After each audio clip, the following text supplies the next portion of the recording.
పొద్దున్నే అమ్మవారిని ఏం కోరుకుందామని వచ్చాం? ఇది కలకాలం బావుండాలని కోరుకోవడం తప్ప అంతకు మించి ఇంకేం కోరికలు ఉండవు నాకు. అందరితో మంచి అనిపించుకోవడానికి ఇలాంటి పనులు బాగానే చేస్తావు. ఏం చేసుకోమంటారా మంచిని? మూట కట్టుకోమంటారా? దాచుకోమంటారా? ఈ రోజుల్లో మంచితనం ఎందుకు పనికొస్తుంది? ఇంట్లో నుంచి బయటికి గెంటించుకోవడానికి తప్ప. ఇంటి నుంచి బయటికి పంపించేసామన్న పగతోనే కదా నిన్న నా ఇంటికొచ్చి ఆ విధంగా రెచ్చిపోయావు. మా అమ్మ నాన్ని మాటలన్నావు. నువ్వు చేసిన పనికి నా తల్లి మనస్తాపం చెంది ఎంత దూరం వెళ్ళిపోయిందో తెలుసా? ఆత్మహత్య చేసుకోవడానికి వెళ్ళింది.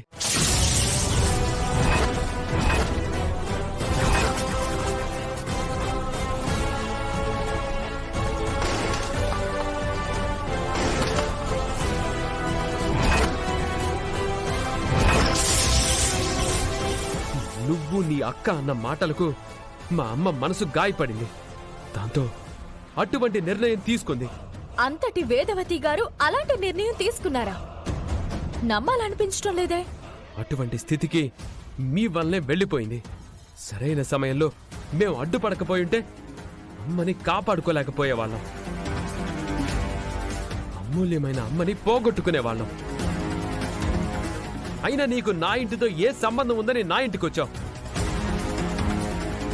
రోడ్డులో పోకిరీలు నిన్ను అల్లరి చేస్తున్నందుకు నా కారెక్కమంటే మన మధ్య ఏ సంబంధం ఉందని కారెక్కమంటున్నారు అని అడిగావు కదా. మరిప్పుడు మన మధ్య ఏం సంబంధం ఉందని మా ఇంటికి వస్తున్నావు. నేనేం కావాలని రావడం లేదే. నేనలా వచ్చేలా మీరే చేస్తున్నారు. మీ పనులు మీ మాటలు అలా ప్రేరేపిస్తున్నాయి.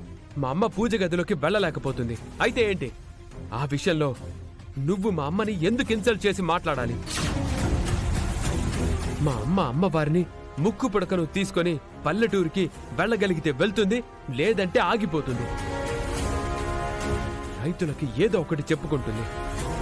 నువ్వు మా ఇంటికొచ్చి ఊరి తరపున రైతుల తరపున మాట్లాడే అంత పెత్తనం ఎందుకు తీసుకుంటున్నావు? నువ్వు మా ఇంట్లో కోడలిగా అడుగు పెట్టడానికంటే కొన్ని సంవత్సరాల ముందు నుంచే మా అమ్మ ఆచారాలను విజయవంతంగా నడిపించుకుంటూ వస్తుంది. పల్లెటూరులో ప్రజల మీద అమ్మ కంటే ఎక్కువ బాధ్యత ఉందా నీకు?